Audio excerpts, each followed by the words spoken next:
আমরা আজকে বিবাহ নিয়ে আলোচনা করব। স্ক্রিনে আপনারা দেখতে পাচ্ছেন এইটি একটি চার্ট। যদিও এটি একটি র্যান্ডাম চার্ট, তো আমাদের ফার্স্ট হাউস এটি, সেই হিসাবে এটা দ্বিতীয়, এটা তৃতীয়, এরকমভাবে এটা 12তম ঘর।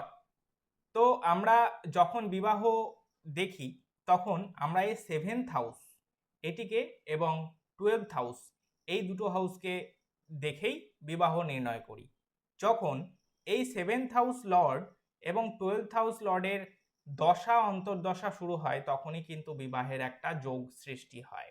বা ধরুন এই 7th হাউসে কোনো গ্রহ বা 12th হাউসে কোনো গ্রহ বসে আছে, তখনও সেই গ্রহের দশা অন্তর্দশায় কিন্তু আমরা বিবাহের যোগকে দেখতে পাই। এখন এই 7th হাউস কি? 7th হাউস হচ্ছে আমাদের স্পাউসের ঘর, আমাদের রিলেশনশিপ, যে কোনো ধরনের রিলেশনশিপ কিন্তু আমরা 7th হাউস থেকেই দেখি। আর 12th হাউস এটি হলো বেড, যেমন সেক্সুয়াল প্লেজার, এইসব টাইপের ব্যাপারের জন্য আমরা 12th হাউসকে দেখি। এটাকে ব্যয় ঘরও বলা হয়। সামগ্রিকভাবে বলতে গেলে সপ্তম ঘরের উপকারিতা বা সপ্তম ঘরের দৃষ্টিভঙ্গি সম্পর্ক বিকাশে সহায়তা করে।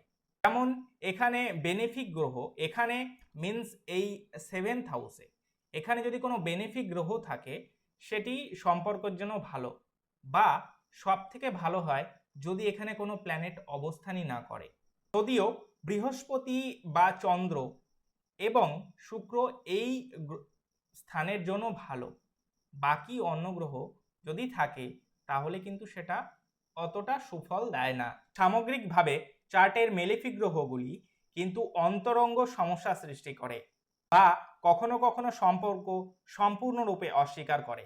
যদি সপ্তম ঘরে রবি, শনি, রাহু এবং কেতুর মতো ক্ষতিকারক গ্রহ থাকে তখন বিবাহকে সম্পূর্ণরূপে অস্বীকার করতে পারে। একটি চার্টে শুক্র এবং মঙ্গল গ্রহের সম্পর্ক কেমন সেটি লক্ষ্য করা প্রয়োজন, কারণ শুক্র এবং মঙ্গলই যৌনতা এবং আবেগকে নিয়ন্ত্রণ করে। তাই ইনাদের সম্পর্ক থাকলে বিবাহিত সম্পর্কটি ভালো হয়।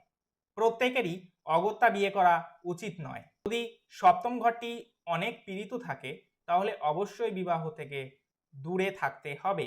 জ্যোতিষশাস্ত্র সম্পর্ক বা বিবাহের জন্য সর্বোত্তম সময়ের ইঙ্গিত দেয়। বিবাহ সবসময় প্রেমের উপর ভিত্তি করে হয় না, যদিও এটি আদর্শ হওয়া উচিত। তবে পঞ্চমপতি এবং সপ্তমপতি যদি অসংলগ্ন অবস্থায় থাকে কারো চার্টে, বিবাহ অন্য কিছুর উপর ইঙ্গিত করে হতে পারে, যেমন যৌনতা, নিরাপত্তা, উচ্চাকাঙ্ক্ষা ইত্যাদি। তাহলে আপনার বিয়ে কবে হবে সেই বিষয়ে আপনি জানতে আগ্রহী? অবশ্যই আপনি আপনার চার্ট ভালো কোনো অ্যাস্ট্রোলজারকে দেখান।